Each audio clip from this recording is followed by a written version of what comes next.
නාවුල සේරදණ්ඩාපොළ ශ්‍රී පාරමිතා පූජා සේනාසනයේ අපේ සාමණේර හිමියන් වහන්සේලා ප්‍රධාන අපේ ආරාමයේ වැඩ වාසන අපි මෙන් වහන්සේලා ප්‍රධාන දායක පිරිස තමයි මේ කාර්යය සඳහා පැමිණියේ. මම මගේ නම තමයි පූජ්‍ය මුල්ලේගම අමිතානන්ද ස්තවිර.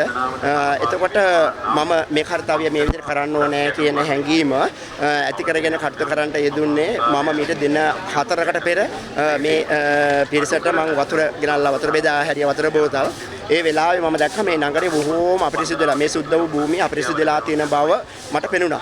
ඒ නිසා මම කල්පනා කළා මේ දළදා වහන්සේ වන්දනමාන කරනවාට වඩා මොකද මම දළදා වහන්සේ 7-8 වතාවක් වන්දනමාන කරලා තිබෙනවා. එනමුත් මම මේ වෙලාවේ කල්පනා කරා ඊටත් වඩා ලොකුම කාර්යයක් මෙන්න මේ කරන්න තියෙන කාර්යය කියන කාර්යය මම දුටුවා. ඒ නිසා දැන් දින 3ක් පුරාවට අපි මේ විදිහට මේ නගරය කටුකස්තර ඉඳලා මේ පිරිසිදු කරගෙන මේ නගර මෙතෙන් දෙන තාක්කල් දැනට මේ අපි ඇවිල්ලා තිබෙන්නේ.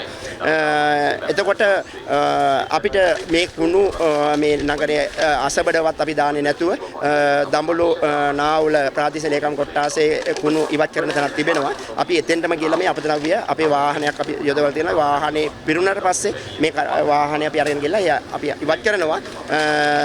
සාමාන්‍යයෙන් මේ කාර්යය අපි හන්දෑවේ 5 වෙනකන් මේ කාර්යය අපි දිගටම නොකඩවාම මේ දින ගානේ කරගෙන යනවා.